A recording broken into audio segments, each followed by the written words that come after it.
Just a friendly reminder that the opinions expressed on this show are not worth a Canadian penny, so disregard anything you hear that might get anyone in trouble. And despite some of the great ideas you may hear, don't try them at home. Go to a friend's house instead. It's time to get a gun. That's what I've been thinking. Well, I could afford one. And if I did just a little less drinking, time to put something between me and the sun. When the talking is over,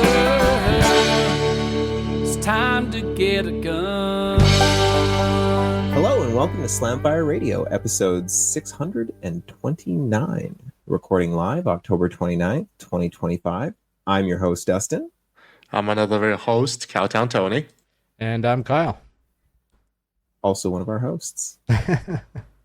So at least one of the parents is around. The others are still MIA, but at least we got the Kyle, you're kind of like the cool uncle, right? Like we can throw a party while you're around. Okay. Sure, I'll go with that one. Yeah, It's a lot better than being called dad.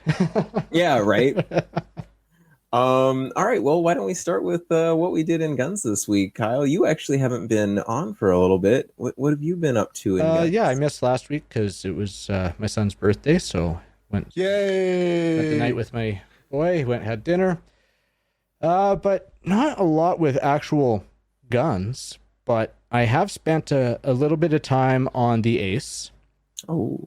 So I think I've logged 11 sessions with it, basically every day except for Wednesday last week and then last night and tonight. And so far I have logged over 26,000 rounds on it. Sounds like a virtual gun would need a rebuild by now.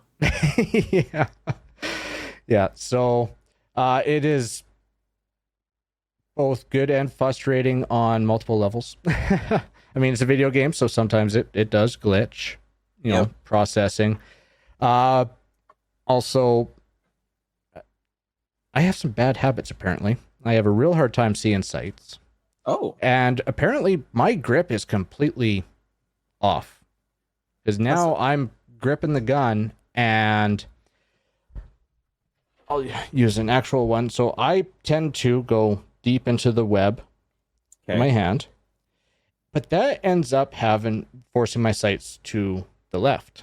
Right. So I actually have to come up and actually put the beaver tail almost on that first knuckle. Yep. In order to have my sights aligned. And I mean, it's good because obviously, hey, maybe that was why I've been having so much issues, because I've been having to muscle my gun and really focus on the sights to make shots. Yep.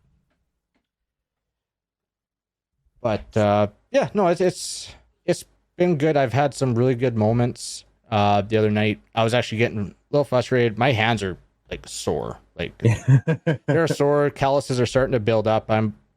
Like last night, if I was sitting there debating if I was jump on it, but then the ball game was on. I'm like, I feel like watching the ball game. I was gonna actually tape them up because it was affecting my grip, because I just being ginger with like my pinky, it would end up drinking tea and stick out, and it ended up being weird grips and having to adjust. But it's I gotta spend some time, because even my draws, I feel like I have awful draws because I have to try to get something under a second and a half draw on that thing. Really? Yeah, it is. I'm having a hard time getting up and on. And sometimes, just like real shooting, I'm hammering away. It's working good, and other times I can't hit crap. So, I think, it's still a little early to say, but I think it will be good, especially if I keep up on it and actually focus on the things and improving, and not just getting caught up with trying to move up the scoreboard. Obviously, I'm trying to get the best score I can on these stages, but I also look at the scores, and some of the scores, how the heck are they doing that? And I think a lot of them aren't doing out of a holster, but even still, I know there's some really good shooters out there. But I think it'll be good in the long run. But just like dry fire, you're gonna have to focus on it and not just try and game it and And you do need some space. Like there's some stages I don't want to do the whole turn, look, and teleport to a spot on the stage. So I'm dealing with the space that I have. I've been basically going out on the patio every night to do it because that's where the most space I have to actually move around. I tried it in here. I was hitting monitors and stuff. And yeah. I actually, I feel that. I busted my one of my cables, my tether cable this last weekend, so I feel that. Yeah. Mondak, do you find that you take it less seriously since it's free and easy? No, actually I don't take it less seriously. I take it serious. But it is real easy to just go and not take the time to slow down and really analyze everything that's going on. I've caught myself a number of times, more times I'd like to admit, where it's like, oh, didn't hit that. Okay, fine. Restart and just go, and not even looking at the splits. Okay, what was my draw on that time? What was my transition? That was another thing that's sucking, like trying to get less than a 0.3 transition on targets. I regularly hit between 0.9 and like 1.3 splits on the target, and I'm trying to slow that down. But when I was talking, I don't know, a while ago where I went to the range and I was working on that, I can slow down my split on target, but it doesn't translate to increased transition time. So that's where I got to work on calling my shot and moving and actually transitioning targets instead of basically, I think what I'm doing is just waiting for confirmation, like taking the shot. Yeah, no, I am basically deciding, yeah, no, my sights look good. Let's move now. I don't know. It's a number of things I'm working on. And like people here in the main topic, yeah, the pistol, I think, yeah. So yeah, do I take it less seriously? No, I take it just as serious because that's the thing with the scoreboard and everything is it gives you something to aim for. Like they have different levels, like steel, silver, bronze, gold, diamond, platinum, ace, basically in increasing order on how you do on a stage. So it's similar to like a classification system and that. So you always have something to strive for, and you see the leaderboard with their hit factors and everything. So it's kind of like a little mini competition itself. So I do take it serious, probably too serious sometimes, because I do get frustrated at times and just go longer than I should. Like, no, I'm tired. I am not shooting better on this. I keep getting worse because I'm just tired. I'm frustrated and I should stop. And so just like anything, just like real training with real live ammo, you got to take your time. It just makes it easier to put more rounds down range because you don't have to pay for it. Like, it calculates 30 cents per round, and it said I've saved basically almost $7,900. So I don't know if that's going to come through. No, that's not going to come through. Wow. That's not considering all the broken parts you have on a gun that's 25,000 rounds in. That's over 26,000 rounds in the last 2 weeks, basically. Yeah. So, and in that, I think like I've shot one ace that happened the other night. I was really stoked at that one. Like when it showed up with that, I was like, what? Holy cow. Like 5 diamonds, 12 platinums, 38 gold. And then, I do have some silver, bronze, and steel in there. So yeah, cool. It's fun though. I think it's definitely valuable, but just like anything, you have to be honest with it and approach it with the right mindset and just general approach. I will touch on Memorial again because I am a terrible, horrible human being because I failed to mention that I met up with a listener and was potential co-host when you guys were running, Dustin Heller. Ran into him at Memorial, so we talked and kind of had our own mini competition going there because, Canadians. And hats off to Justin. He took the win on that match. So nice. Good for him. Yeah. And I mean, he's tall. He's like Adriel. Yeah, he's tall, big. So, but super, super nice guy. Glad we ran into him. Got a chance to meet him in person, because we've chatted over Instagram and we've had him on the show. So yeah, I wanted to mention that. Also did some paperwork, doing some work for planning for Superstition, because his registration has come and gone. Pretty much all of us got into the match, all the Canadians. So we got another massive group going. And so now it's get the rifles together and doing build lists on what we have, what we need to build, and kind of putting together a shopping list for Black Friday. Oh, that's smart. So yeah, working on that still. What's more American? Black Friday and buying guns. Yeah, love it. Yeah. So another reason to work as much as I have been as well. But yeah, so doing that. And then I was actually working from home most of the day, Monday, Tuesday. So actually yesterday I was able to make it up to the shop and fill up my 4473 for the guns we brought back from Memorial, because they shipped fast and they got there by the end of the week. Nice. So all IWIs? Yes, all the IWIs, Zion 15 rifle with custom Cerakote job, and then 2 Masadas. Ooh. So I should have those for the show next week. So yeah. All the things we cannot have. Yeah. You cannot have. Yeah. Wait till Rob in. Yeah. But once again, I have droned on for quite a bit. So why don't we go to Tony? Tony, what did you get up to in guns? A few things. First, listener and Discord member Carbilly, I guess I'll call his or her name, joined Discord to shame me on I'm a terrible hunter and I don't know how to identify male versus female pheasants. That was kind of funny. Of course, that was not ill-intended. And I did not know that female pheasants had that long of a tail. I thought that was like very much a male thing. Anyhow, so that was one thing. Signed up for SHOT Show, so watch for SHOT Show coverage. Hey. Dustin, did you do that yet? Anyway, so hopefully we'll have 2 squads out there. And yeah, because we might have Adriel suffering the FOMO. Oh, really? Adriel's not coming down? Well, he wasn't going to, but now since Dustin, have you signed up? I did. The email confirmation came through the other day. Perfect. So we got 3. So now we might actually have full crew, because I know Adriel was having a case of the FOMO and said he might change his plans. All right, that's good. We just gotta like guilt him into it now. Yeah. Well, what we do is we just book the 2 hotel rooms and say, well, you got to go, because you can't stick somebody with a whole room. No. Yeah, so that'll be fun. I'll have my time booked off. I'll have the holiday for it. I'll probably be going to the PSA booths a lot. But that's just Tony. That's where we're going to lose you.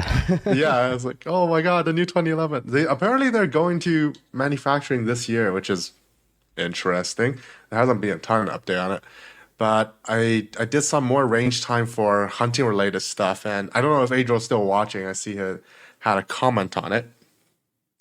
He asked me, because my Savage had light strike issues, at what point would I trust my gun? And the results are here. Ooh. The answer is probably never. At this Wow. Less than 50%? Pretty much. There's 2 types of brass here. I specifically picked these brasses because these are once fired commercial brass that I got. So I loaded them into the Spear Hawkcore 150 soft points, I guess. On the top is the PMCs, I thought was a good idea. Remington primers.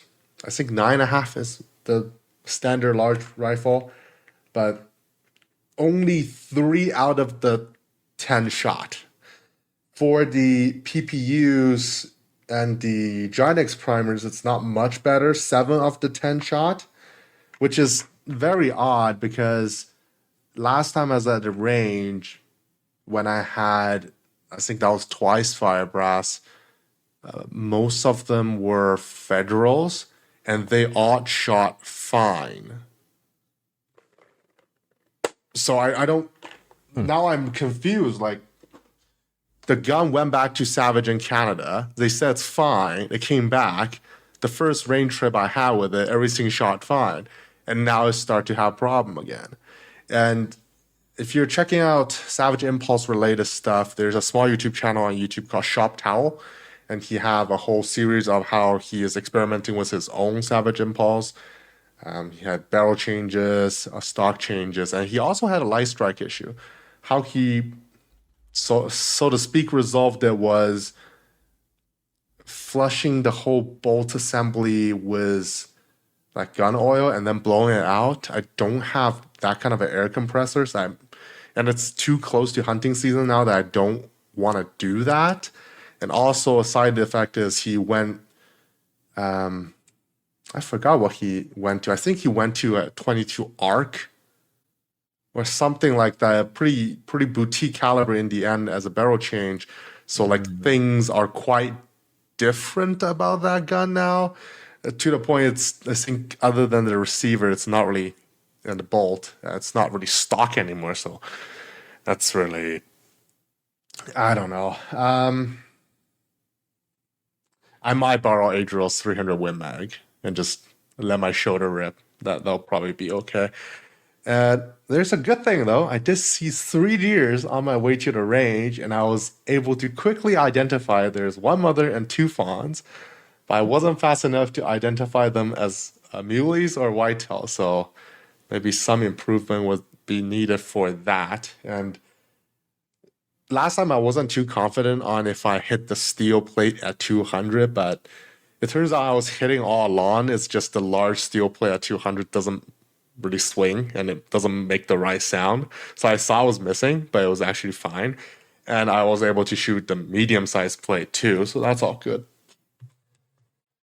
And I thought shoot some groups. They look horrible. So these are 100s. This shots goes with this guy. The third guy, I don't even know where it went. This is a little bit more reasonable. This is actually was the hunting bullet. And I found out, if you go see on Discord again, there is a way for me to jam up my Acu trigger to the point that it doesn't want to pull, and I have to manually push it back forward to reset the safety blade. So that's also a concern. Not great. I haven't been having, I don't know. It's sounding like that rifle needs to get replaced. Yeah, I know. I just had a quick look. Even like Tibney says their Acu trigger will not work in the Impulse. Exactly. That's the issue. So like they did something with that. I really want to like this gun because it's quite unique.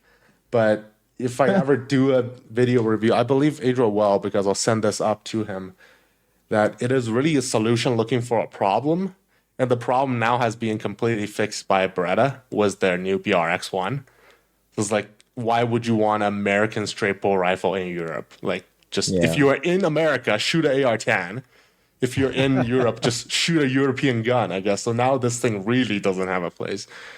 I got it for a good deal, so I'll get rid of it. I won't lose too much money on it, but it's like, if I really want to build something, maybe I should have went with the original idea and get a MRA Maverick and build a pseudo AR-10. That could be a option, or some kind of a Remington 700 or Savage 110 even, where aftermarket support is a lot better just because this is kind of a unique setup.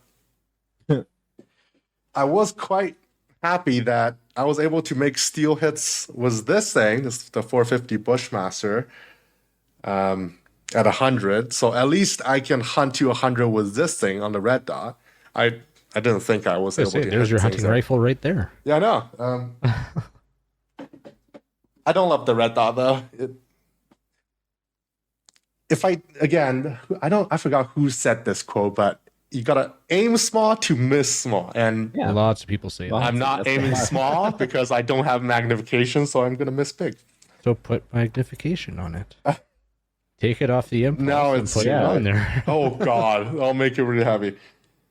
Well, I was aiming here, and that was one of the shots, and you see a little grease mark here. The group is actually these, okay, the third one's like here-ish, so it's like a 3-inch group. Well, I wouldn't worry about Was that a- little guy. Was a red dot. So I did tune it down a little bit, so it's more like aiming here now, if I'm aiming in the center. So that's more reasonable. But yeah, I'll be out there starting tomorrow, hopefully producing maybe not a good quality, but some kind of a Patreon exclusive content of me sitting in the woods. We'll see how that turns out. But if I see a big buck on day 2 at 500, then I'm borrowing Ingro's 300 meg. That target you just held up, that is how that rifle is currently shooting? That is correct. Yeah, that's not good. And you're taking that hunting? Yep. No, don't do that. No, not this, because the group is okay. I did correct it. Oh, okay. Okay. It's just that's at 100, it's aiming really high. Because I'll sight it in pretty damn close, so that's why it's shooting way high. Okay, so you've got a I better did correct it. than that. Yes, I did correct it. So that's Okay. No, I'm not going to shoot a gun that shoots, oh god, 1, 2, 3, 4, like 5 inches high. That seems a little too much. And to the left? And to the left. And to the left. Yeah, and to the left. Oh, that's cool. And one last thing. Sounds like Discord member Top Gen Norse is coming to the hunt camp too. He was one of the big driving factor behind this gun. So I did, in fact, load it up a little bit more like a range style 450 Bushmaster, just in case you want to have a little go at it. So the top is the original recipe of basically double charging a 45 ACP of tie group. The bottom row is like Extra crispy. like triple charging. So it's like 45 ACP Super Magnum. That's that plus P. Yeah. Yeah. So, well, I think the case length tells you the story. Don't jam this into your 45 ACP, but it should shoot really good out of this gun. And from the 454 Cthulhu data, where the case capacity will be pretty similar, and that will be a pretty safe, like closer to the upper end of a safe charge. So that'll be pretty good. I want 454 Cthulhu so bad. Oh god, they who are the guys? The Brazilians. Shoot, the 92, the R92s, the Rossies. They had a Rossi 454. Yeah, you should go with that. No, I know what I want. It's fine. Anyway, I'm talking over you. All right, let's go to Dustin then. Oh, yeah. I shouldn't be allowed on a gun podcast. I didn't do a lot of gun stuff this week. I lie. I always do a little bit of gun stuff. More prep on my new show that I can't talk about, but it was cool. There's some cool gun stuff out there. We're trying to run down some, like, we're going to do lots of live fire on the show, which is cool. But live fire doesn't work everywhere. And when I say live fire, I mean blank fire. But blank fire doesn't work everywhere for a whole bunch of reasons, between safety concerns, both for just general safety concerns. Anytime you got blank guns going and, firing off anywhere, there's an added level of safety. And then there's some places that it's not conducive, and there's some places where it's not allowed, whether you're, in a sensitive location where the sounds are not okay, or, maybe you're in a sensitive building where just the smoke produced is not okay with that location. So there's a couple of different solves to that problem starting to present themselves. Different like flash guns that are generating or can generate flashes in different environments to kind of give the camera effect of like lighting up a room or lighting up a face. You would have seen they actually were used in Penguin. The Penguin series that they shot a couple of years ago, and a couple of other little smatterings of places. Started to see them on a couple of shows. I've actually gotten to work on some. I know some folks that are making some here. So these are guns just built like specifically for the flash? It's not like a different load you're putting in there? Yeah. So they're combination, like most of them tend to be shells of airsoft guns, mostly, not always. And then different variations of lights either in the barrel or outside of the barrel, depending on like the flash guns that they were using on Penguin. They were using a high intensity flash bulb that was actually outside the barrel that you'd paint out, that digitally just paint that out. But what it would do when you pull the trigger, and it would flash, and it was communicating with the camera. So because otherwise you get like a rolling shutter effect. So it'd be synced with the camera. They call them like phase sync light guns, I think is what they're called. But because you'd get a muzzle, like when you shoot a real gun, you're going to get a muzzle flash. When you shoot even a blank gun, that powder, it lights off outside the barrel, and it kind of lights up your cast member, whoever's holding the thing. And it is a huge VisFX pain in the butt to paint that light flash realistically in, and it tends to actually be more expensive than if you just brought in an armorer and done like blank fire for a day. So they're trying to, there's like film just is trying to film and find sort of ways to solve some of those problems. If you're in a small room, you might not want to do blank fire just for the noise of it alone, right? Plus you get casings that go places. I've definitely pulled casings out of walls before. So like you literally pull them out of the drywall, because crimped casings they're sharp, and you don't want to catch one of those in the wrong spot either. So yeah, so cool stuff. Like I said, like that, just beyond exploring some of that world, that's kind of all I could talk about there. But there's some cool stuff on the that's available that's like supplementing, still doing blank fire stuff. And so I don't think that that's a bad thing. I think that more tools that we have in our toolbox to make movies cool. Awesome. I did my monthly MP check-in. So a couple of months ago, I sent off a message or an email to my federal MP over back when Carney said that the gun confiscation was, as we all remember, completely voluntary. And I haven't actually gotten a reply from my MP yet. I had one of his staff members say, we will, we're looking into this with more details, and if you have more information and more details, Terry will get back to you. And Terry hasn't gotten back to me yet. And I was trying to organize another actual face-to-face conversation about this for the fall, and we're in fall, and still haven't had a confirmation of a date yet. Real surprising. I did get a letter from him today, though, that just because I think that they think they're going to an election, or at least they're preparing for one. Yeah, so I did that. I don't know if anybody saw Grand Thumb put out a video on the KH9 SD, and I have been drooling over this thing ever since. It's gorgeous. It's basically, it's like it was birthed out of the owner of B&T.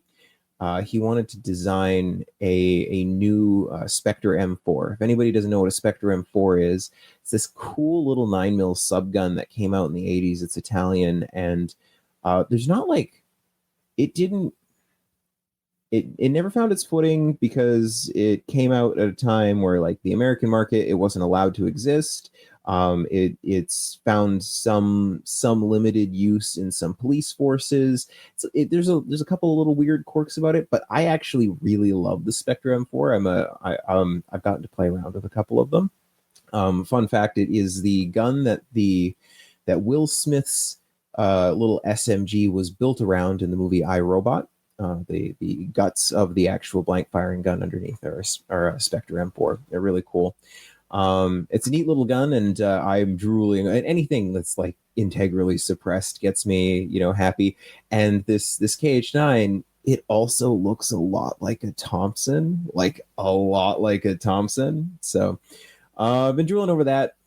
Can't have, but another one of those things that would be worth exploring. Are you sure you can't have it? Business license to try and import. Yeah, I've been doing some of my own VR. Like I said, I've been playing a lot of Into the Radius. It is really like Tarkov mixed with Stalker, and then a little bit of Pistol Whip. I obliterated my my tether cable. Unfortunately, I had it in a spot that has been good and safe and functional for 5 years until the other night. It was hanging off the edge. So the index tether cable has a quick detach thing, so you don't yank it out of your computer by accident. And it was just that detach was sitting right on the edge of my desk, and I was playing a Pistol Whip real quick before I stopped for the night. And I I got a little too close to the edge where my desk was, brought my hand down, I whacked my knuckles real hard, and I bent the connector such that it didn't deactivate on me then, but it never activated again. So that was $150 oopsies that I had to bite the bullet and order myself a new tether cable that shows up sometime this week. But oops. And as kind of mentioned before, but I registered for SHOT Show. So, barring some natural disaster or something, it looks like the boys are going to SHOT Show together. So that's exciting. Yeah. And that's it. That's all I did for gun stuff this week. I mean, probably not. There's probably more. There's always a little bit more. I always after the show, I'm like, oh, I didn't talk about this and this. And yeah, I don't know. I was in my safe the other day and I realized there's still some guns that need to be cleaned, which is, I thought I had cleaned them all, but I discovered there's a few that need to be cleaned. So I might do that. Anyway, I'm going to move us right along to upcoming events. We don't have Kelly or Adriel here to talk about the Maple Seeds. They did send out a last email. Winding down for the season. Tony, you are muted, or not? You're not muted. Sorry. Yeah, they sent out the last email for the season, November. Still can't hear you. Really? Yeah, I can hear him. Anyway, Tony's going to figure out his. Yeah, I can see that you are not muted. Oh no, you are muted. Here now he is. Can you hear me? Can't unmute guest. You're muted. Well, can you hear Kyle? Nope, not working. Sorry, I don't know. Tony broke his. You can't hear me talking microphone. to you? I can't hear you either. Is this me? Can I? It's you because I can hear you. I don't know what's you. Oh, we have drama. Yeah. Anyway, thank you, Queen of Lunatic. He can. Well, I can hear Dustin too. It was me. I have a little mechanical switch on my thing here that I accidentally put. Here, I thought we were having the Kelly delay, but yeah, no. I'm just. So as I was saying, they did send out a last email for this year, I believe. Last event will be November the 8th in Georgian Bay Hunter and Anglers Club in Ontario. And it looks like the event is up in Eventbrite, and you can get your ticket there. Everybody should. Maple Seeds are fun. Oh, it looks like it's the waitlist now, so it seems to be popular. If you want to try to squeeze in, that might happen. I would encourage everybody that is even curious, get on their mailing list so that next year when they start coming out with different maple seeds, that you don't end up on a wait list and you get a chance to do one because they're a lot of fun. Hunting Gear Guy, guess what? Adriel's not here today because he's giving a PAL course. I think. Yeah, Lee, he is doing courses in the middle of nowhere. I know, right? Yeah, upcoming 15th, 16th November. That will be at Shore Park. And December 6th at St. Lena, which is like northeast of Edmonton. And 7th in Bonnyville, December. And December 13th, 14th back at Shore Park. That should wrap up his year, but if you are interested in a private PAL course, you can also reach out to Adriel on his website. Yeah, so. he likes money and doesn't like personal time, so he will give a personal PAL course if you entice him with whatever. And he is supposed to show up at Hunt Camp tomorrow night. He's gonna be so tired. I'll be out there alone for a little bit, so hopefully we'll see something. Yeah. Well, and since you guys are used to camping together, maybe you guys can share a room and a shot since he snores. I do too, so that's fine. I don't. All right, 3 gun matches. There's one coming up at SPFGA Sherwood Park. Shore Park, and then Chaz on the 8th. Shore Park is on the 1st. Right. Both November. They might do winter matches. We'll see about that. And BTSA Dynamic Shotgun Challenge December 6th trial match. I'm not too sure what that match is about. It's still pretty early. Registration is going to open in another week, I believe. But there's going to be a trial match on the December 6th. It's a dynamic shotgun, so it's more like, I don't know, tactical shotgun. I would guess. Yeah, they're looking for like 5+1 capacity, 18.5-inch barrel. with or without chokes, and I think they're shooting mostly buckshot and slugs. So it'll be pretty interesting. If you don't have anything to do on, is it going to be a Saturday? I think so. But if you don't have something to do on a weekend, come and hang out, I guess. If I didn't start work on the 8th very seriously, I have been obsessed with like that style of shotgun stuff. That's totally my jam. The 6th is before the 8th. That gives you a day for travel.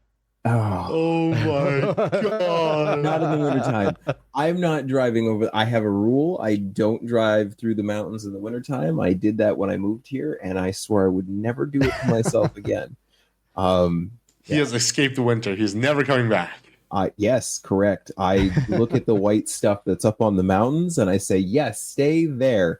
And then for the week that it lands on the ground here, I don't go anywhere, and I just walk around and enjoy it. But you have to look at them to get deers. Not really, not here. Anyway, moving on to news. The CCFR YouTube channel just broke 100,000 subs. That's really exciting. Nice. So congrats to them. Excuse me. The CCFR on SK government actions. The Saskatchewan government has taken some actions to protect gun owners, at least similar actions as Alberta, protecting gun owners from like the confiscation scheme. I think they're planning on rolling out some similar licensing system for any confiscation agent. So that's kind of cool. Way to go, my home province. One more reason why you're cool and why, I don't know. The door is always open for me to move back to Saskatchewan, I guess. Oh goodness. I guess this is news. Yes, the Canadian rifles ending up in Ukraine, the Ukrainian war effort, but not the ones confiscated from us being sent to the Ukrainians so much as seems like Russian snipers have been enjoying some Canadian-made long-range firearms. I suspect those are the Kydex rifles, right? So I haven't actually read the article. Nice. Yeah. Well, I don't think that they were sent them so much as they were purchased, and because like Kydex rifles are available all over the place, right? So it's just kind of unfortunate that some Canadian-made rifles are being used by the bad guys. So that's unfortunate. And then finally we had. Let me actually open this one up. I was gonna say there. See something in new gun stuff that should be in the news. Yeah. We got 25 firearms seized in fraud investigation. 2 people have been charged. More than 50 charges after a fraud investigation led to the seizure of 25 firearms last month. Interesting. In Alberta.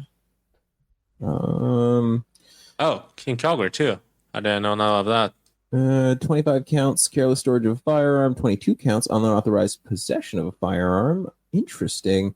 How much you want to bet that those 22 firearms were either prohibited or restricted, and this guy only had a PAL? I think restricted is a very easy direction to go on that one. That would be my guess. He probably had a bunch of handguns he wasn't supposed to have. That would be my guess. Yeah. There isn't even a photo on this, but this is from the Calgary news. So the city, yeah. Yes, and police department. Ooh.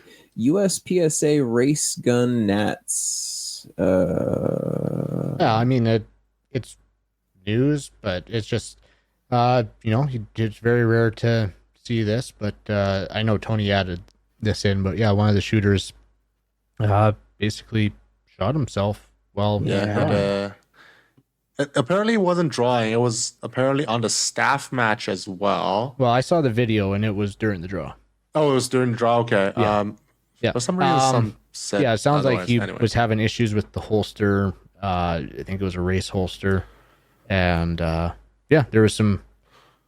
It'd be real. I'm really interested to see how it happened because it was like at the start of a stage during the draw, but somehow actually pulled the trigger. So it's when you hear the stories, it's confusing, but turns out he's all right. Is he? Yeah. Okay, he shot. Yeah, good. he was. Apparently, he has to go back to the match to finish up, but which is denied. Kind of forgot that an ND is a DQ, but yeah. Oh, he just shot himself in the leg. Okay, that wasn't as bad. I thought he gave himself a belly shot. Just the way. No, it wasn't like the Kamloops one, and that. So that's good. Yeah, just So he's all right. He will survive, and nothing ended up being not a serious injury or life-threatening injury.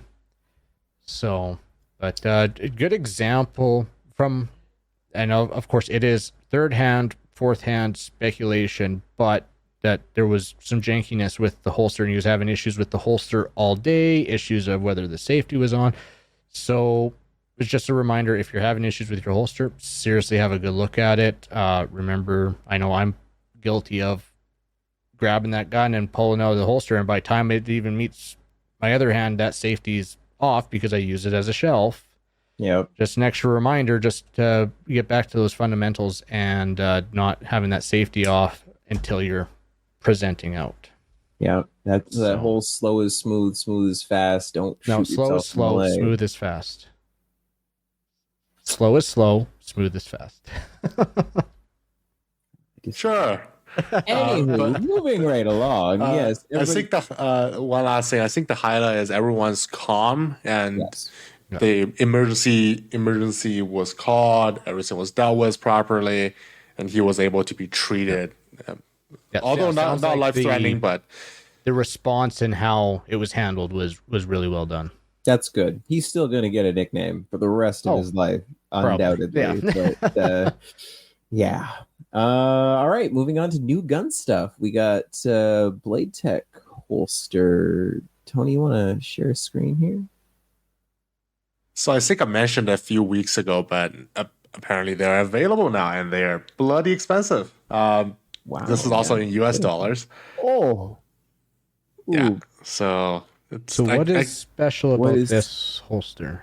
You can I don't actually know now, because I think it's still that you can change the retention level after the fact. Yeah, I thought the Omni was all this. One holster, you could basically, as long as you had the same light, you could use the same holster for multiple guns, and you could. I thought you could change your retention level on. No, you cannot. That's just for different guns, but the Omnivore had a kind of a serious downfall, as in different guns fits it quite differently, and your trigger coverage may or may not be considered as acceptable. Depends on who you ask. Right. This seems to be make and model specific. So far, it's the most two popular law enforcement models. The Glock, apparently Glock 19 and 17 will fit in the whole. 34 as well. Actually, speaking of news, did you guys talk about Glock last week? Oh, did we ever? Okay. I'm sorry, I haven't had a chance to catch the episode. I just wanted to make sure that was covered. Yeah. Okay. So it looks like you will have the same holster for your long Glock versus short Glock. That's kind of interesting. I guess it's maybe holding on to the trigger guard. Yeah, an open bottom. Yeah. And then your SIG, all the different size SIGs. No 1911s yet. I'll wait for that to happen. I don't know. I don't think there's a lot of 1911 active holster out there, and I'm getting slightly nervous because 3-gun requires you to run around like a maniac with the pistol loaded. So sometimes it's a good thing to have. The second thing is I double checked that I'm actually not.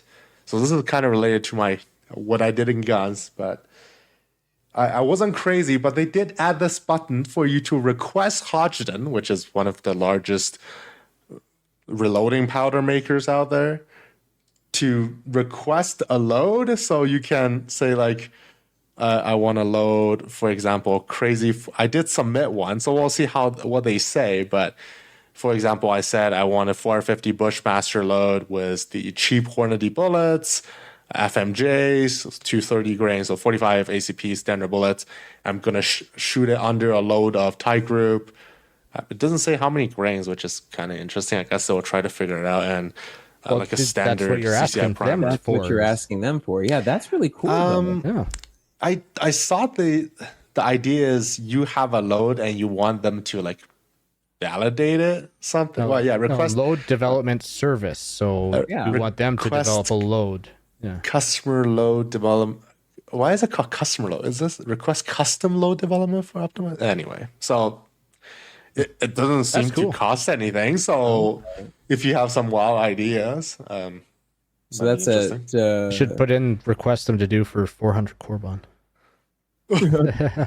Maybe I'll try that. That's interesting things happening at Hodgdon's website. I'll link that in Discord as well. HodgdonReloading.com, where you go check all your Hodgdon powder reloading data.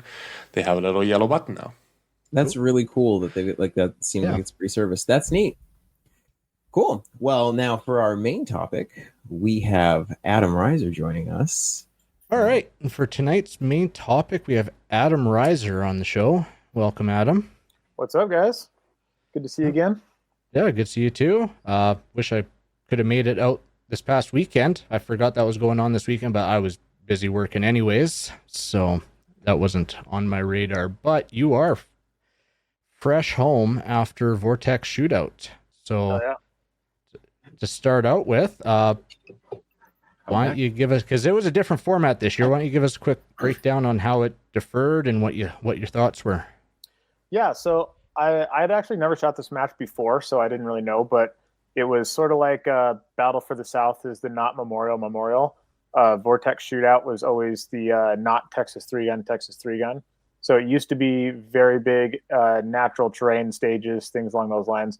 And Jeremy Moore basically decided, hey, I don't want to drive all the way out to, I think it was at Reveille. And he does gas gun matches and stuff at this range. It's local to him. So he moved it to that range. And so it turned into much more of a bay stage match. So it was 8 stages total. 5 of them were in bays. Most of those used 2 bays. So there's a lot of like shoot 2 guns in 1 bay, then run to another bay. And then 3 of them were more or less like shoot a couple things and then lay down and shoot an absolutely shit ton of long range rifle. One of the stages had 14 long range rifle targets on it. And I think the closest one was like 385 yards. The farthest was like 710. Oh, so wow.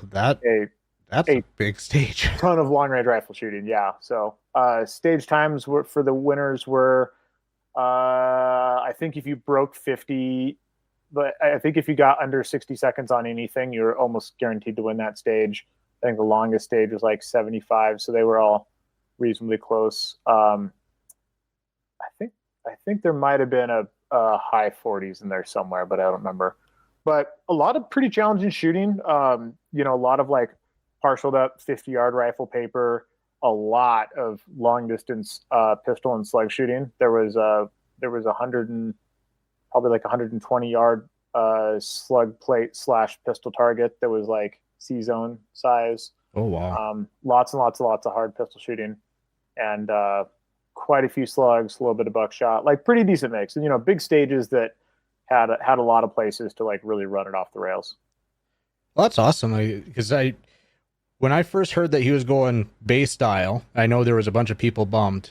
I was actually kind of excited to potentially be able to shoot, because I feel I'm better at base stages, but it's kind of cool to hear that he was able to keep like the length and challenge of the stages with still doing predominantly base style. Yeah, they definitely were still very big stages. They still definitely had a lot of like very challenging shooting going on, and a lot of like props and stuff. So the bed of a pickup truck was one shooting position. The top of a school bus, like there was a ladder that went to like a hatch in the top of the school bus, and you shot out of the top. There was a helicopter hull. You shot out of the back seat. You shot out of the front seat of a SUV. You shot out of the front seat of a Hummer. It was a very short guy friendly match. There was a lot of very small areas where like everyone would pile into the SUV, and they're like, God, it's so tight in here. And I got in, I was like, I can't even reach the pedals, you guys. Like, I don't know what you're talking about. This is going to be just fine. Yeah. Nice. So, and then, utilizing bay to bay style so you can stretch the legs a little bit. Would you say like for your more like, obviously you just said for the smaller guys, but for fast runners, was this definitely geared towards them, or was it more positional?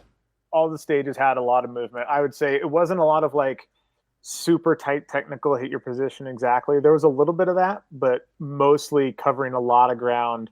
Aggressive shotgun shooting on the move, really aggressive pistol shooting with like a combination of steel and paper. And then, a couple of the stages had at least like 50 yards of running from one bay to the other, because you kind of like shoot your way into one bay and then you'd run all the way out of it, all the way around to the next bay, and then halfway into the next bay before you got to your like, and then there would always be like some really hard shooting when you got there. So after one that was probably like, I bet it was like a 60-yard dead sprint, and then you had to shoot like some 3-inch plates at 50 yards with the rifle when you got there. So, so yeah, definitely like some stuff where you got your heart rate up quite a bit. And then by the time you got there, you were like, I need to do more cardio because that sucked. Yeah, every time. Yeah. Yep. Do you do much training to bring your cardio kind of back down, or do you do? No. So I don't train from like a physical standpoint. I don't train specifically for 3-gun at all because I'm a rock climber and an alpinist and a mountain biker. So like doing those things is what makes me fit for this. Ironically, this season I'm in kind of the worst shape I've ever been because my wife and I got down with that trip, and I was pretty burned out on both climbing and biking. So I've only climbed like 10 days in the last year. And, and I, on that trip, we were climbing 5 days a week for 15 months straight. So it's a pretty big shift in like fitness. And I definitely have noticed it. Like as the season has gone on, I'm like, wow, I'm not as fit as I normally am. And it doesn't have a huge impact, I would say, but there are places like that where you're like, ooh, maybe I should get back on the bike a little bit more because I think it'll be worth the effort. Cool. Yeah. Nice. And well, I guess get right into performance. Like you ended up stop right on my nose on this thing. I don't know what the heck is going on. There we go. I'll at least put it on my chin. Yeah, there. Yeah, because you ended up walking away with the match win at this one. Yeah, finally. This is my first major match win since before the trip. My joke is that I could re-roof my house with second place plaques, and I'm pretty psyched to finally be the bride and not the bridesmaid. Felt good. Well, I can imagine, and I still gotta get your video and watch your video on YouTube there for the match. But no, huge congratulations. I know that's something you've been gunning for, and I've ran into you a few times at matches, and it's looking at the scores, I mean, it seemed like it was a pretty solid match for you. Yeah, it went pretty well for the most part. Maxwell and I are going to probably do an hour and a half on this when we record next. But I shot pretty well the first day, ended up with 4 stage wins, and 3 of them were like barely, like, second place was 96% sort of deal. And then I woke up the morning of the second day, like 5 a.m. with just a ripping migraine. And I didn't shoot until the afternoon. And I spent the whole morning just trying to get rid of my headache, and it just kept getting worse and worse. And honestly, it was bad enough that if I wasn't in the lead, like I wasn't watching scores, but I had a pretty good idea that I was at least in the lead. I didn't actually know that I'd won all 4 stages, but if I was just like 7th or 8th, I might not have showed up on Sunday. I hurt so bad. And then I shot stage 5 was the first stage we shot on Sunday, and a bunch of pistol from in a Hummer, some rifle on the back, and then like 25 or 6 rounds of shotgun after like a 30-yard dead sprint. And at the end of that stage, I legitimately was like making an effort to not throw up while I was walking back to my bag, because I was like, I don't want to like yak in the middle of this stage. That wouldn't be very sweet. And then and it took an hour after that stage for my heart rate to go below 140. Oh, so, wow. So there was a moment there where I was like, maybe I should go to the hospital. Like I was in really bad shape on the second day. And so that stage kind of ended up going all right. I think I was like 94% or something. And then the next stage was the one with all like for the 14 long range rifle targets.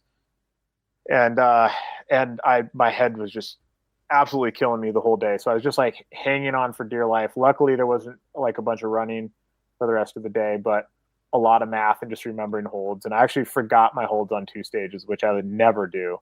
But, it's just like full brain fog and just trying to hang in there. So and then I just completely bombed the last stage. I shot like 58% on the last stage. And I was like, well, there goes that W. And then I got really, really lucky that, second place, also shot the last stage quite poorly. And yeah, I lucked out. So it was a real nail biter at the end, but it worked out. So I'm a little curious. Did you all right, so you knew on day 2 that you had won all the stages on day 1. And I wasn't looking at scores, but you just like, I was on the squad that had all the people who were capable of winning the match. Of course. And so it was me and James Gill and the 2 Ryans and another dude whose name I always mispronounce, so I'm not going to try. And so, like you just hear like times get routed off and you'd see people shoot and stuff. And I'm like, I'm pretty sure I won 3 of those. I might've won all 4 of them. And then Jeremy Moore, the match director, came up to me at the beginning of day 2 and he's like, dude, 4 stage wins. I'm like, damn it, man. Like I didn't actually want to know. Like I'm just trying to like get through this day.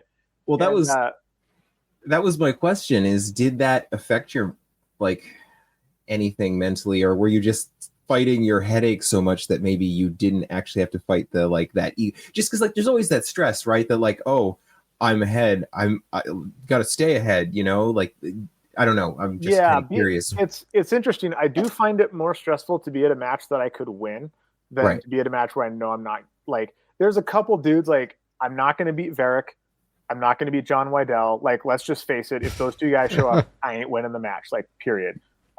Most other guys, I think I have like a reasonable chance if everything goes well. Like I think I've beat everybody else at the top, like individually, but just never at the same time. But like Varick and John, I ain't beating those guys.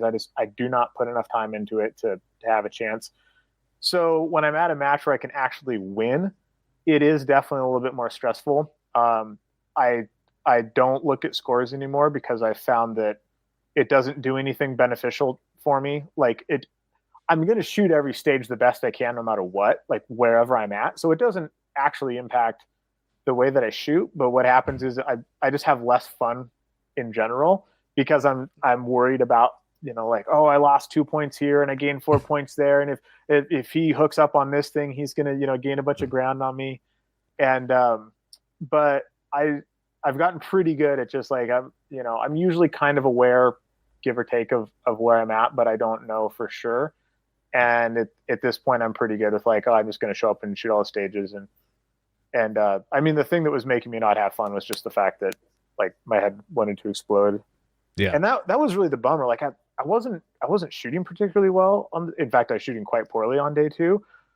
And I cared less about that than the fact that I just wasn't having fun. I'm like, I was in a great squad of people. Like Monday was super fun. It was a super shit talky squad, which is like my kind of people. Like constant unrelenting shit talk is my love language. So I'm all about that. And then day 2, I'm just like, the last 3 stages essentially had no reset because they were basically all long range and static pistol stuff. And so I was just like sitting in the shade with a wet towel on my head until they called my name. And I'm just like, I'm not hanging out with my boys, joking around, having a good time, doing all the 3-gun stuff. I'm just like sitting over here by myself, trying not to die. Yeah, trying to survive. Yeah. Yeah. It just took the stoke right out of the day. Yeah. That's too bad. I'm mixed on the whole look at the scores thing because in my mind it shouldn't matter, but I'm kind of with you, Adam, because I mean I try not to look, but I still catch myself curiosity, let's look, and I find it either puts pressure like, oh wow, let's keep this up, or you're now depressed because it's like, oh yeah.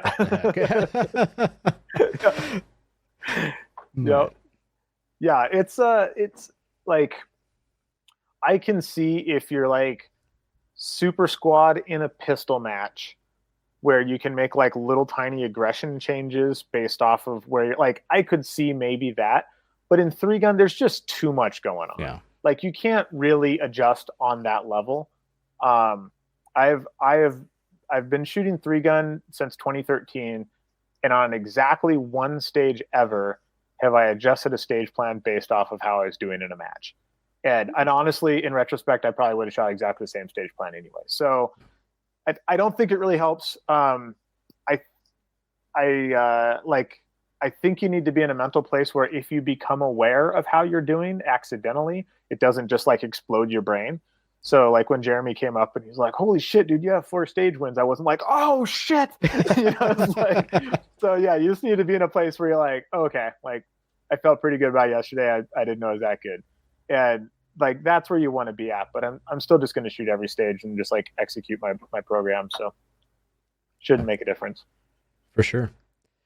Well, it's awesome. I did want, actually, originally why we were going to have you on the show, and then it just worked out with Vortex Shootout, and it goes to further the point. But you had kind of alluded, you had taken some time off shooting, did about 15 months, I think we were talking before the show, Yep. to climb and mountain bike, no shooting at all.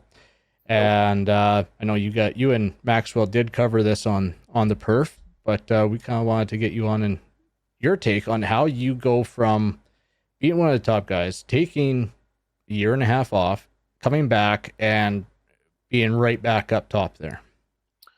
Yeah. So super quick recap. What happened was my wife and I both quit our jobs. We've been home for about a year now, so this is about 2.5 years ago. So we both quit our jobs, moved into a van, and just spent like 15 months road tripping. Initially, it was going to be 12 months. And at 9 months, we were like, 12's not enough. We need a little bit more. So we called up the guys who were renting our house and asked them if they wanted to extend, and they did. So we added 3 more. And then at 15 months, we were like, we're ready to be home. Like, I want showers and flushing toilets. Like, this is getting to be a lot. And so we went, covered a ton of ground. I think we went as far north as Mount Athabasca, which is like, a few hours, 4 or 5 hours north of Banff, something like that. Mm-hmm. Spent a shit ton of time in Squamish. My wife's Canadian. She's got family all over on the West Coast there. So a bunch of time on Vancouver Island, all up and down the West Coast. Went down to Arizona. And then at some point we bailed out east. We went as far east as West Virginia, took the southern route out across Canadian Texas, and then took the northern route out and got to visit Vortex and JP and stuff on the way back, which was pretty cool. If you guys ever have a chance to go visit the Vortex campus, that place is mind-blowing. Yeah, it's awesome. Have you been there? Yeah. It's a late visit on a Friday. I was really sorry for Ryan Muckenhern, but it was a good visit. It's an awesome place. Yeah, Maxwell gave us the tour, and it took like 4 hours. It's awesome. A big ass place, yeah. Oh. But it was really cool. And so yeah, at the end of it, I came back, and before I left, I basically like sent all my sponsors an email. I'm like, hey, I have an opportunity to do this. I'm not going to shoot for a year and a half. Like, I'm down to come back, and when this is over, but that's up to you guys. And so nobody dropped me, so that was pretty awesome. And then so a combination of that and wanting to say thank you to all the people who've been supporting me all these years.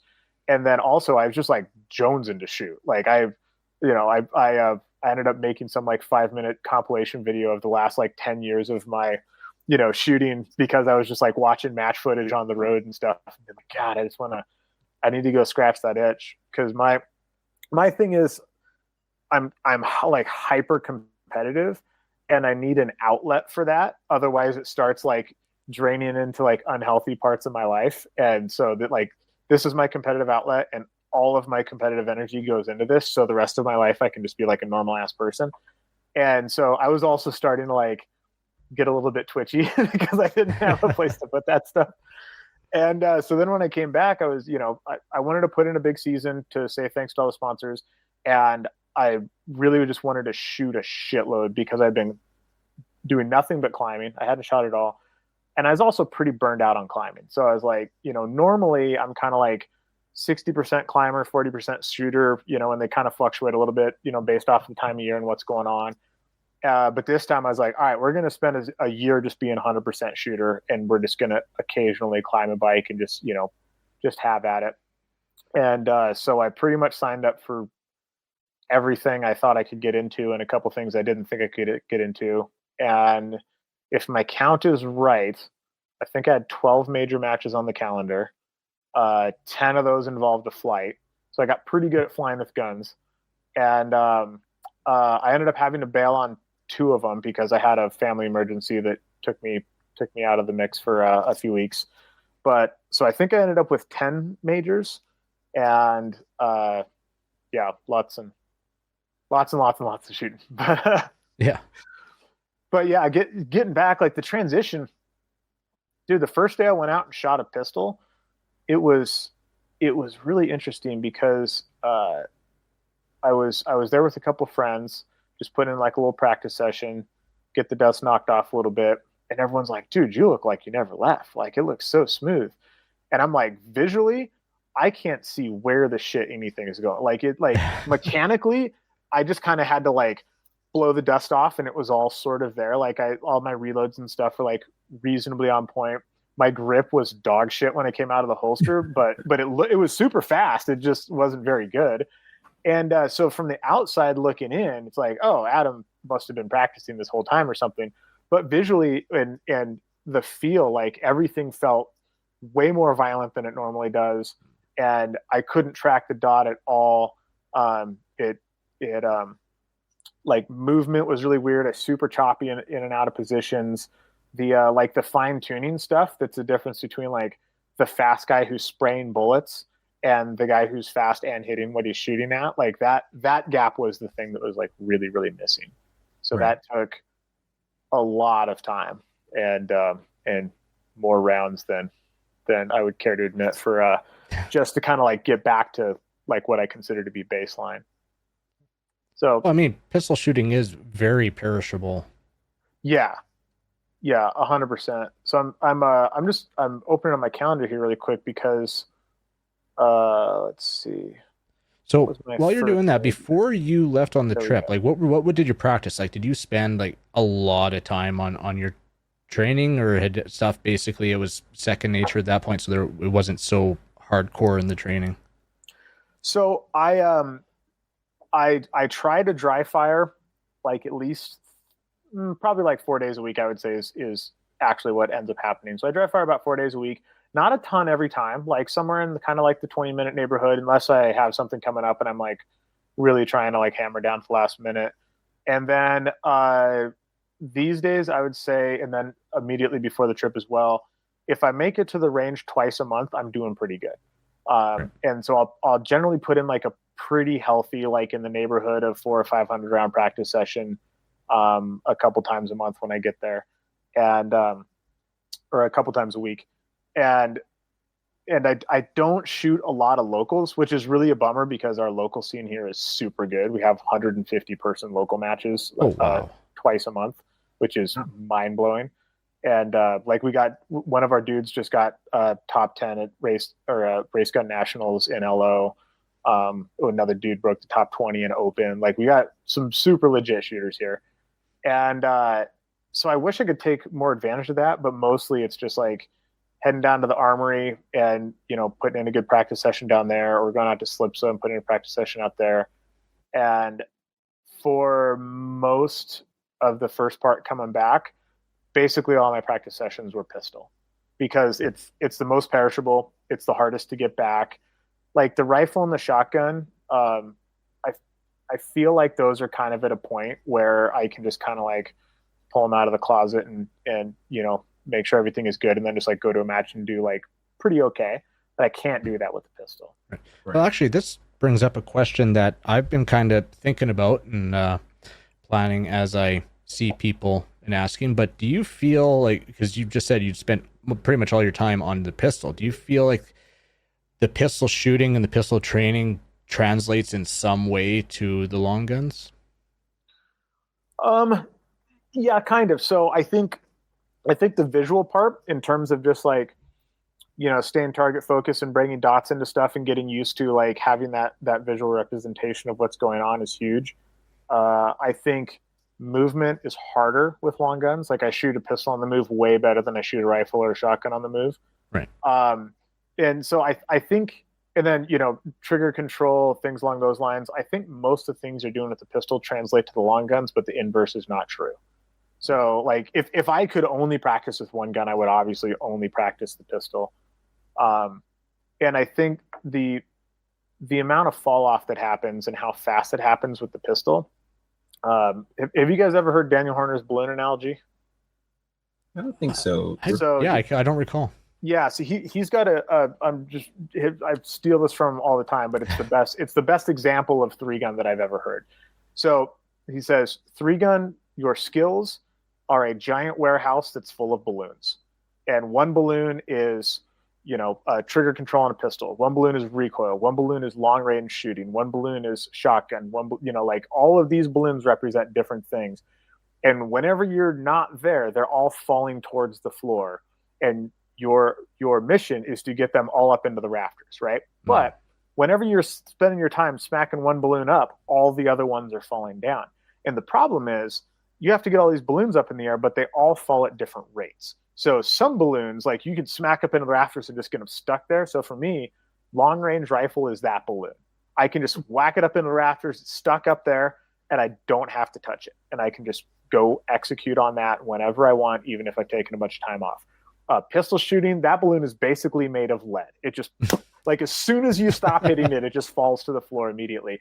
And then everything else is like somewhere in the middle. So what I was really doing was, when I got back, I was just like, we're going to start executing on the most perishable skills first. And so immediately just started pistol shooting, went down to the armory, and I was just working like just really basic drills. I'm talking like, 2 shots, transition 2 shots at like 10 yards on open targets, things like that. Just getting used to going from A zone to A zone instead of from cardboard to cardboard. I think my first like 2 or 3 practice sessions, I wasn't even doing anything from the draw, because I was like, I just want to get my grip back to the way it needs to be. I want everything to be good. I'm not going to add a draw that's not on point right now. And so I was just, all my live fire was like, I would draw the gun, load it, and then shoot a mag worth of live fire stuff without ever reholstering the gun. And then I was working draws and reloads in the basement here where it doesn't cost anything. Right. And so that was really, it was like, really focus the time on the things that you need the ammo for when you're at the range, and don't spend any time doing anything that you don't need ammo for at the range. Yeah. Makes sense. So like your dry fire, are you doing much movement? Like obviously you're picking up your shotgun and your rifle during dry fire, right? Yeah. So dry fire, I bet the first like 2 months back, I didn't touch anything but the pistol. Right. And then once I had the pistol in a spot where I'm like, okay, I'm back to, let's call it 85%. Like I'm getting back there, like maybe I'm 90% of my previous self. Like I could start bringing those other guns in. Then I started playing around with some shotgun rifle stuff. At the time, I was still thinking about trying to make the Shotgun World Shoot team in what they call Standard Division, which what we would call TAC Ops, because the qualifiers were coming up this season, and I was like, oh, that'd be really fun to like go to Greece to represent the country, and but I'd switched to Open for eyesight issues essentially, and I was like, well, I'm looking at the Open team right now. We got we got John Wydell, Varick Bicey, Brian Nelson, Scott Green, Joe Farewell, like 5 or 6. I'm like, these are the guys trying to make that team. I can count to 4, and my name's not on that list. Like, that's real. So I'm like, all right, well, I used to shoot TAC. I should be fine. So I pulled out the tube gun, and then I spent, I bet like a month and a half quad loading for 20 minutes, 5 days a week of just like come down here and just like hammer out quads. And I actually started quadding with a glove on because I was ripping up my hands so much. And I found that I like it more. Really? I used Black Diamond competition dry tool gloves, which are basically like super tight fitting golf gloves with like a weird little texture on them. Okay. And they are awesome. I'm telling you guys. It's a bummer that you have to buy both of them because you only need the left.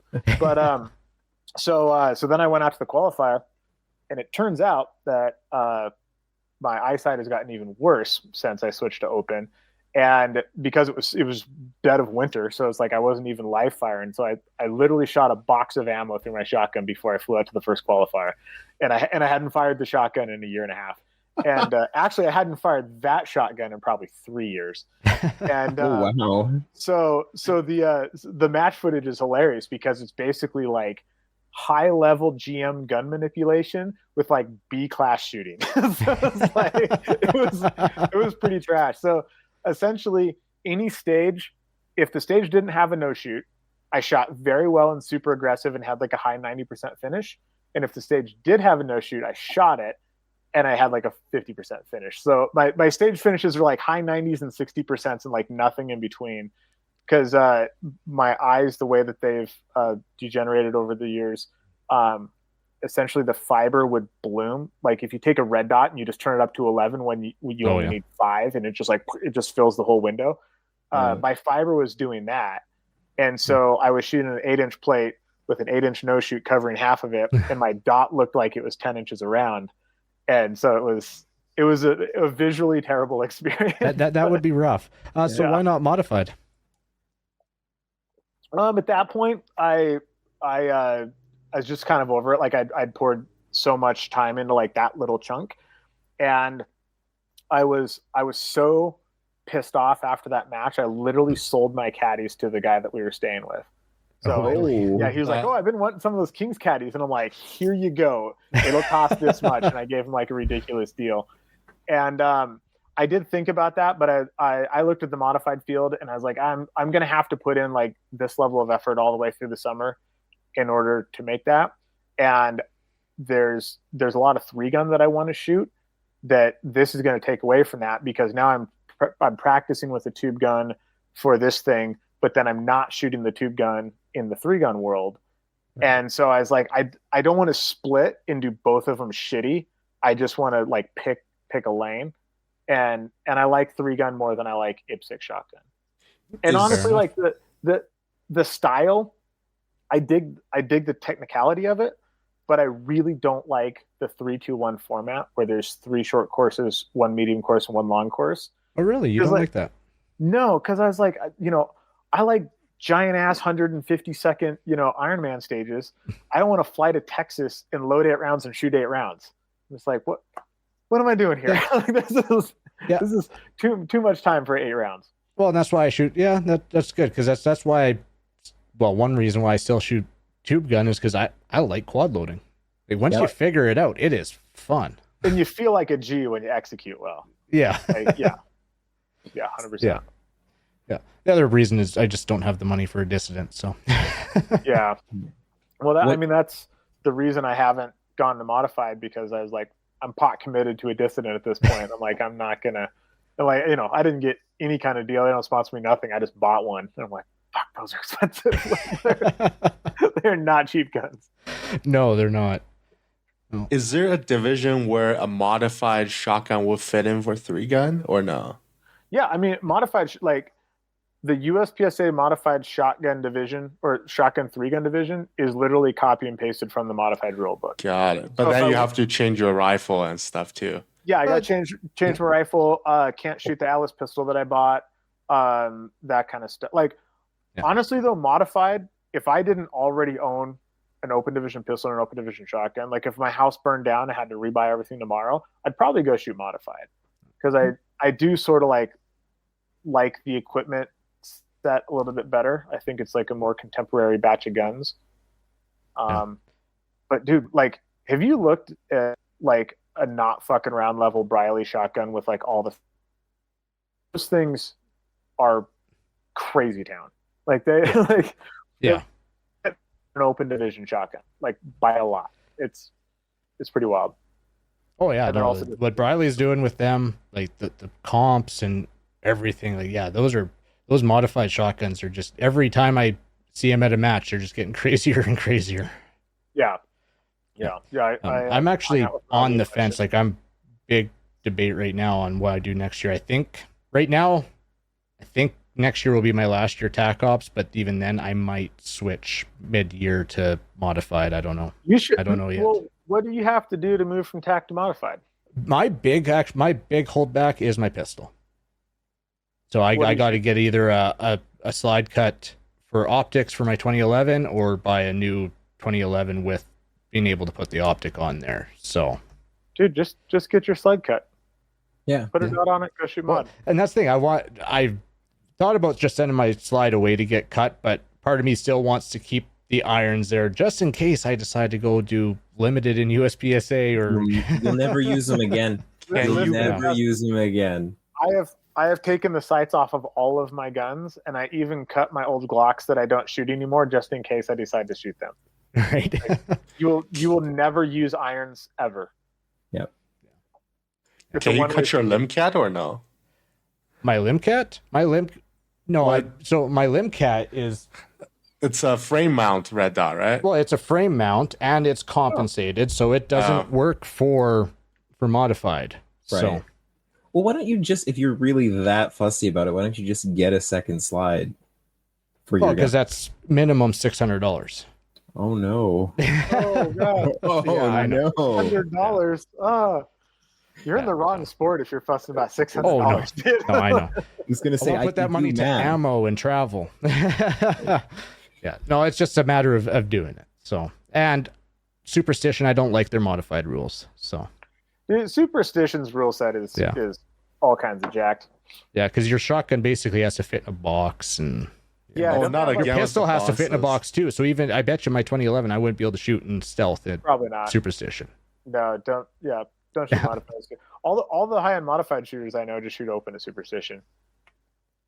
Well, and the thing is, with I mean, other than AJ, but like with a 13+1 capacity in the shotgun, there's not a lot of advantage to open division over modified from like equipment wise until you actually start getting into like very big shotgun stages. I mean, Yeah. AJ won, multi-gun nationals with the tube gun and beat Varric and John. Like there just wasn't enough shotgun to separate them. So, I mean, you can just do that. Works out just fine. Just plus up that thing and come shoot open, buddy. Yeah. You already got the pistol for it? Yeah, I send my gun off to Brent, get a custom holster done up for that Limcat, because I do not want to use the race holster with that pistol. No. Is that because the recent event or no? No, long before. When I first started in 3-gun, I watched guys do that and watched pistols tumble. I saw they lock him pretty tight. Yeah, but you got to lock it. Yeah. Right. And still, with a lot of these natural terrain stages and having to lay down and the jumping around, you've seen some of my match videos and how much jumping around. If there's a ledge to jump off of or up on, I'm doing it. Yep. No, proper holster. Have you watched James Gill's Instagram video from Vortex Shootout?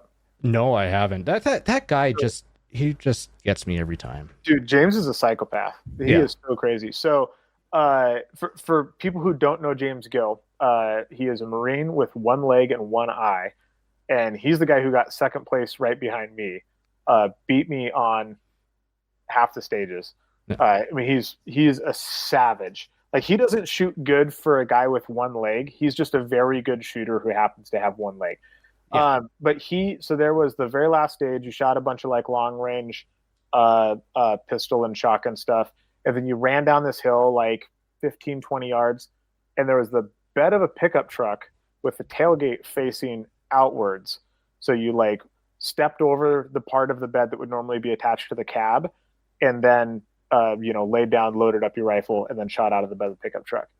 James's crazy ass ran 15 yards and just full swan dive over the bed, landed in the prone position. Homeboy didn't even have knee pads on, just in this bed. It was the loudest. It was louder than the gunfire on the stage, and the whole squad just went, "Holy shit!" Nobody could believe he did it. And it was the most psychotic move I've ever seen in my life. Well, I mean, he is walking around with a springboard, so yeah. Well, that's the thing. He shoots with it's like a running foot. Like, he runs just as fast as I do. Well, every year at Rocky Mountain, like I staff that match, I always get put on the pistol run, and following him on a pistol run, and I'm fairly athletic, I can move quick, but following him on a stage, it's like, what the heck? Dude, he's so fast. Yeah, he's insane. The old saying's correct. Once a Marine, always a Marine, I guess. Yeah. Pick the right sport for sure. Yeah, without a doubt. Oh, my knees are hurting just thinking about that. Yeah, you guys got to go check out his Instagram channel. It's pretty wild. Yeah, I'll go have a look at that for sure. Likewise. Yeah. Well, Tony, Dustin, you guys have any more questions for Adam? I get just very simple. What are you shooting shotgun wise right now? Your tube gun. So my tube gun, that I was shooting, it's now just kind of like taking up space in the safe. But it was a TTI M2, and then I pulled a Roth Performance receiver off of a prize table, and then sent it into Mark Roth and had him put that on there. And that receiver was markedly easier to shoot or to load than the TTI receiver, because he mills the whole thing out of a single piece, so he can move parts around that you can't move on on a Benelli receiver that you're just like milling away. So the loading port is actually significantly longer, and the shell catches in a slightly different place, and so you can see like 3/4 of an inch of follower sticking out into the receiver. So that like that last little bit where your shot shell passes the shell catch, that doesn't happen right at the end of the stroke as your thumb misses or comes off the shell. That happens like with like a 1/2 inch of travel still to go. Yeah. So you never have that like accidental ghost load thing where you put in your two and then one of them shunks onto the lifter, and then you got to rack out a live round and then keep loading. Yeah. Yeah. And just the cut in general is just a significantly more like funnel style cut. So and then it also has a captured follower into the top, so you don't have you can just like drop a red dot on there. You don't have to mill it or put a little rail or anything on there. Nice. And you said you bought a Dissident now, though. Yeah. So now I'm running a Dissident KL12. I got the NNS version, which is like a 14-inch barrel with a pinned comp, and it's it's fantastic. I love running open shotgun. It's pretty fun.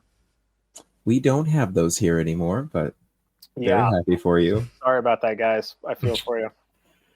That's fine. It's fine.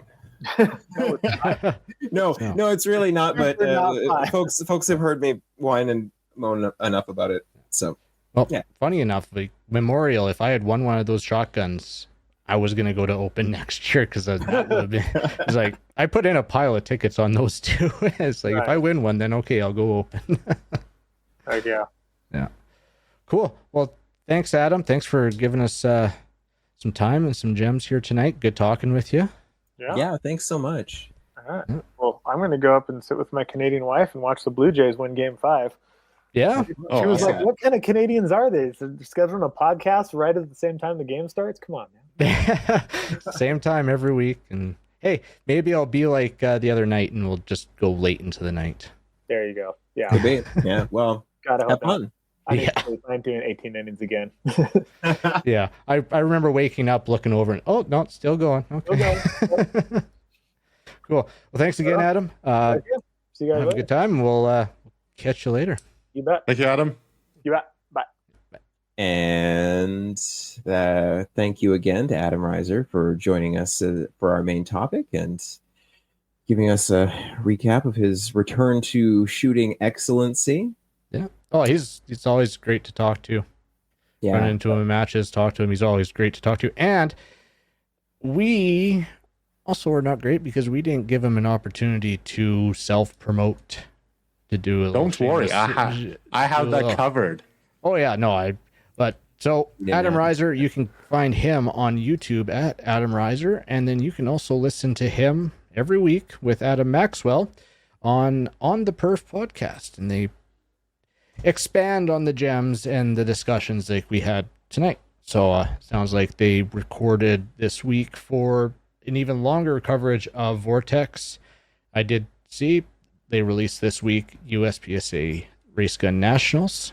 So they always release it at the worst time, though. They release it in with Vortex HQ time, like that'll be Central, right?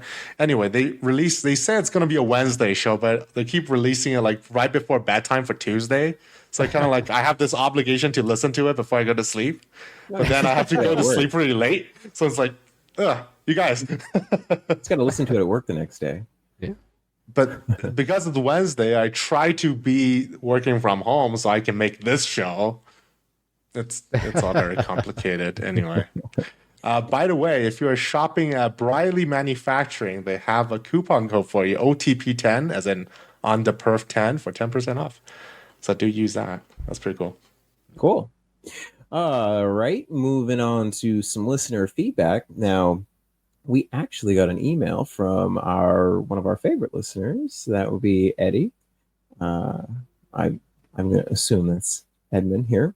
I'll read this one since it's really long, and I'm excellent reading long emails.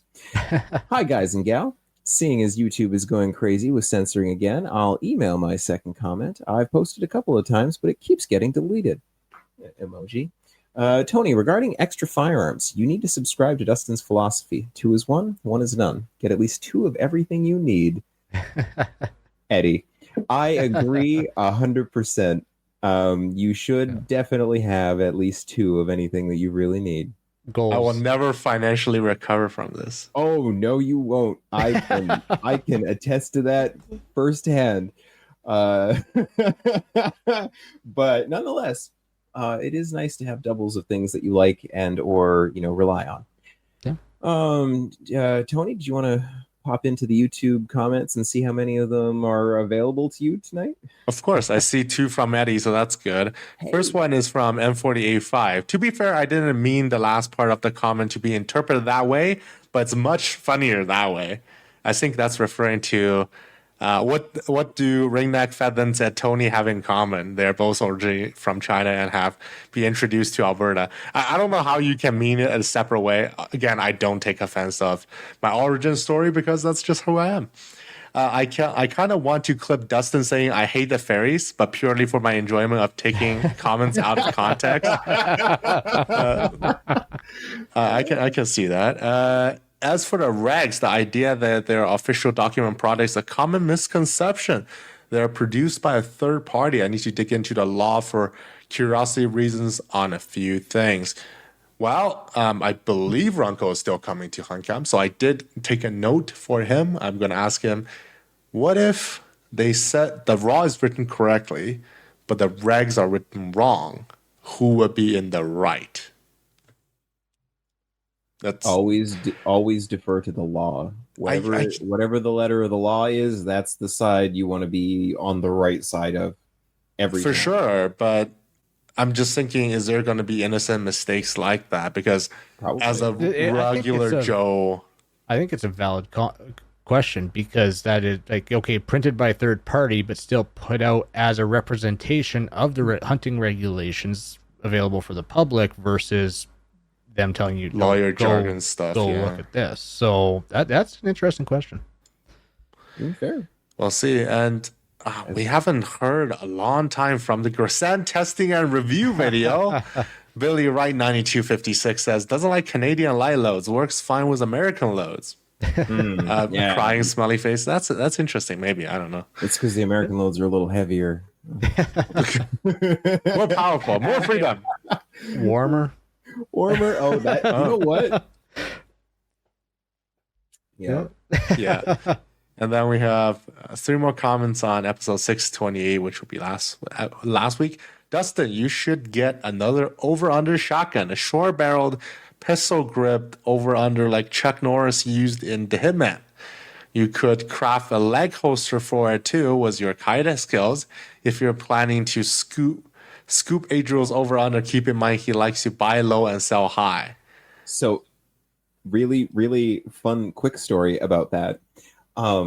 I did a movie many years ago called The Marine 5. It was a WWE movie, had a whole bunch of wrestlers in it. And it was about, this biker gang. We had tons of guns. And this one character had a shotgun. And I insisted he have an over-under sawed-off pistol grip shotgun that we got a leg holster made for and everything. And I really, really wanted it afterwards. You're not wrong. That's the thing I need in my life. If you put a pistol grip on a SS211, would that be legal or not? Nope, that would make it under the 26 inches overall firearms length, and that would make it prohibited. But from the factory is okay? It's still under 26 inches. I don't know. It's like it'd be quite a bit under 26 inches. Like that SR, I don't even think it's like factory 26 inches. If it is, it's real close. But like without the stock, you would be nowhere near that. I wouldn't. Like I think fair. like a short barrel shotgun with a pistol grip, I think they just classify it restricted from the factory at that point, right? Because it's like then you just have a pistol shotgun. What if it's 12 I would gauge? guess.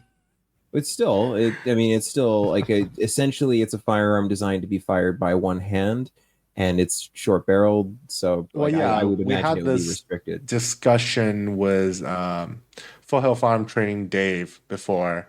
Like, at what point? What's the tipping point for if it's designed for one hand?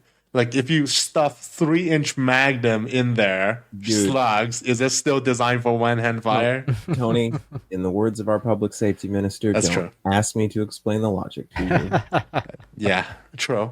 As for the liberal so-called public safety minister, Gary, oh yeah, you two are syncing together. Eddie Nice and you. segue. Yeah, documents show he wrote letters in support of immigration for a couple of Tommy Tiger members. Tamil Tigers. Tamil yes. Tigers. This was his first big whoopsies. Yeah. Now he is in charge with securing our borders. His phone number was also found in RCMP seized Tommy Tiger fundraising document. Why do they have a fundraising document? Okay. Because Gary is very good at raising money for groups that are kind of hostile, like the liberals and Okay. apparently like the Tamil Tigers. Now he is an ace fundraiser for the liberals. Yeah. Emoji. Yeah, it's real interesting. And Eddie is saying censorship is happening again. He is emailing our second comment. Really? Even this way? I checked there's a section for us for published versus pending, and there's nothing pending, so I don't even see that.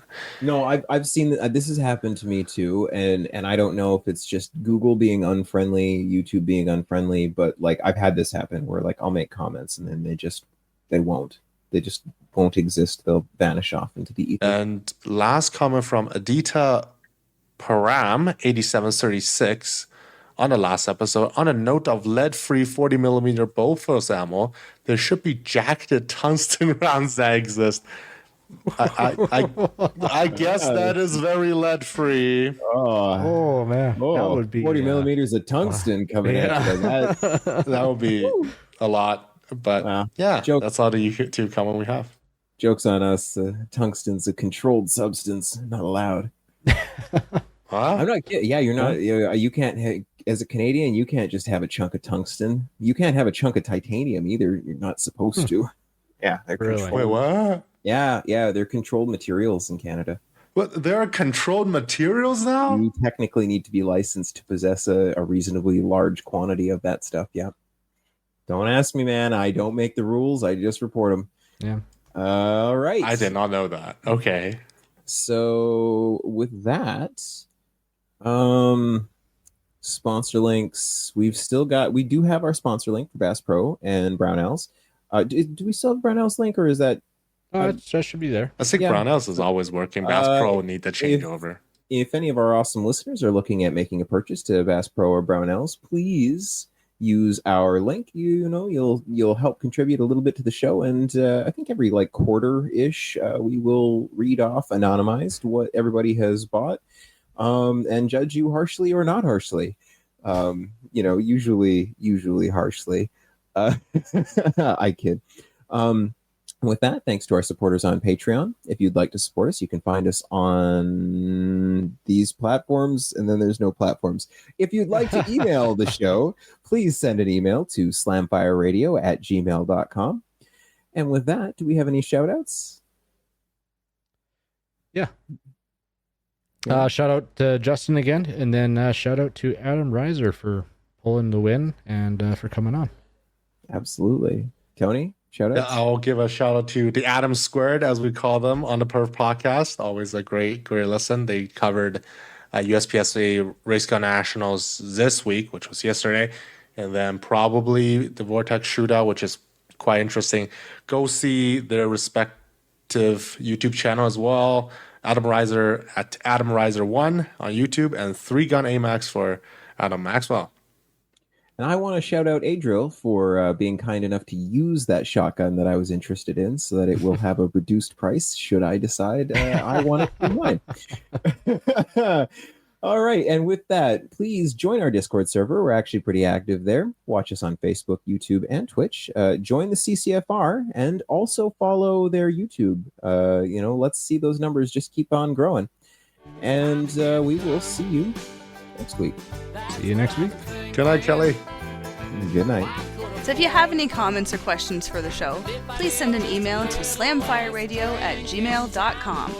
Now go grab a gun and shoot something. When the talking is over, it's time to get a gun.